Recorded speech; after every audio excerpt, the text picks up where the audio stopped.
Hi అండి, నా పేరు డాక్టర్ సాయి లావణ్య అకాడమీ. నేను critical care physician and cardiac anaesthesiologist at icon super speciality hospital Nalgonda. ఈ రోజు మనము ఐసీయూ ఇన్ఫెక్షన్స్ గురించి అండ్ వాటి ప్రివెన్షన్ గురించి డిస్కస్ చేసుకుందాము. ఐసీయూలో చాలా సిక్ పేషెంట్స్ ఉంటారు. వాళ్ళందరూ చాలా ఇన్ఫెక్షన్ ప్రోన్ ఉంటారు. మెయిన్గా ఎందుకు అంటే వెంటిలేటర్ మీద ఉండొచ్చు, వాళ్ళకి మల్టిపుల్ ట్యూబ్స్ ఉండొచ్చు, లైక్ సెంటర్ లైన్ కానీ, ఫోలీస్ క్యాథెటర్ కానీ, ట్రైల్స్ ట్యూబ్ కానీ, మల్టిపుల్ ఐవి లైన్స్ కానీ, ఇట్లాంటివి చాలా ఉండొచ్చు. సో అవన్నీ కూడా ఇన్ఫెక్షన్ ప్రోన్. ఇంత ఇన్ఫెక్షన్ ఉన్నప్పుడు వాళ్ళకి ఇమ్యూనిటీ కూడా తక్కువ ఉంటుంది అండ్ మనం కేర్ ఎక్కువ తీసుకోవాల్సి ఉంటుంది. వాళ్ళకి ఎలాంటి కేర్ మనం తీసుకోవాలి, అసలు వాళ్ళకి ఎలాంటి ఇన్ఫెక్షన్స్ వస్తాయి అనేది ఈరోజు మనం డిస్కస్ చేసుకుందాం. సో మెయిన్గా ఎలాంటి ఇన్ఫెక్షన్స్ వస్తాయంటే వెంటిలేటర్ అసోసియేటెడ్ న్యూమోనియాస్ అంటాము. అంటే పేషెంట్ వెంటిలేటర్ మీద ఉన్నప్పుడు ఆ మెషిన్ నుంచి, ఆ ట్యూబ్ నుంచి వచ్చే ఇన్ఫెక్షన్ ఒకటి క్లెప్సీ అంటారు. క్యాథెటర్ అసోసియేటెడ్ ఇన్ఫెక్షన్స్ అంటే సెంట్రల్ లైన్స్ కానీ, ఐవి లైన్స్ కానీ, ఆర్టీరియల్ లైన్స్ ఇట్లాంటివి ఏమన్నా ఉంటే వాటి నుంచి సోకే ఇన్ఫెక్షన్స్. మూడోది కాటి అంటే catheter associated, like Foley's catheters కానీ, రైల్స్ ట్యూబ్స్ కానీ, వాటి వల్ల వచ్చే infections. And surgical site infections. Post major surgeries patients ఎవరైనా ఐసీయూలో ఉన్నప్పుడు ఆ సర్జికల్ సైట్, ఆ వూండ్ దగ్గర ఇన్ఫెక్షన్ వచ్చే రిస్క్ ఉంటుంది.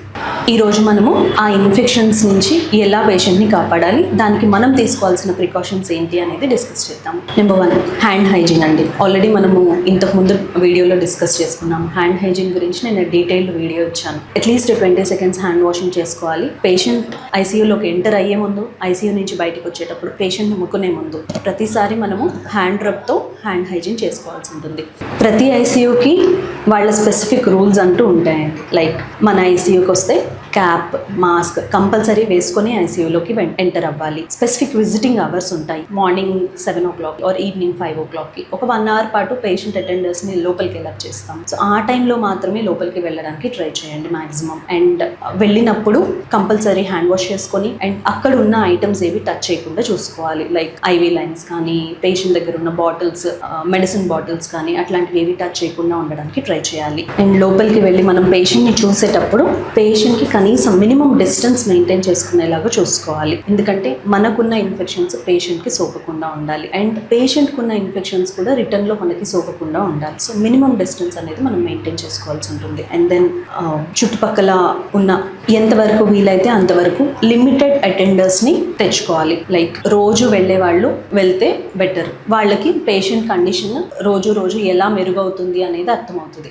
లోపలికి వెళ్ళేటప్పుడు మన పర్సనల్ బిలాంగింగ్స్ లైక్ ఫోన్స్ కానీ, ఇయర్ ఫోన్స్ కానీ అట్లాంటివి తీసుకెళ్లకుండా ఉంటేనే మంచిది. అండ్ ఐసీయూలోకి వచ్చేటప్పుడు కంపల్సరీ స్నానం చేసి రావడం అనేది ఇంపార్టెంట్. బికాస్ మనం క్లీన్గా ఉంటే మన నుంచి పేషెంట్కి ఇన్ఫెక్షన్స్ సోకదు. ఫోన్ మ్యాక్సిమం అవాయిడ్ చేయండి. ఇన్ కేస్ కంపల్సరీ తీసుకెళ్ళాలి అనుకుంటే ఫోన్ కానీ, మన ఎలక్ట్రానిక్ ఐటమ్స్ ఏమున్నా కానీ, మన బిలాంగింగ్స్ నీట్గా క్లీన్ చేసుకొని తీసుకెళ్ళడం important. And food items like fruits కానీ, బయట నుంచి తీసుకొచ్చే స్వీట్స్ కానీ, అన్నము, కూర ఇట్లాంటివి ఏమన్నా మనం పేషెంట్కి తీసుకొని వచ్చినప్పుడు అవి కూడా బెటర్ ఇంట్లో కుక్ చేసి తీసుకొచ్చినవి అయితే బెటర్గా ఉంటుందండి. పేషెంట్కి హెల్దీ. అండ్ బయటివి అయితే మళ్ళీ దాని ద్వారా గ్యాస్ట్రోఎంటరైటిస్ కానీ, ఇట్లా పొట్ట ఇన్ఫెక్షన్స్ కానీ అట్లాంటివి వచ్చే అవకాశాలు ఉంటాయి. సో మ్యాక్సిమం వీలైనంత వరకు హోమ్ మేడ్ ఫుడ్స్ తెచ్చుకోవడం బెటర్. సో ఈ ప్రికాషన్స్ అన్నీ తీసుకుంటే మనకు వచ్చే అడ్వాంటేజ్ ఏంటి? First thing,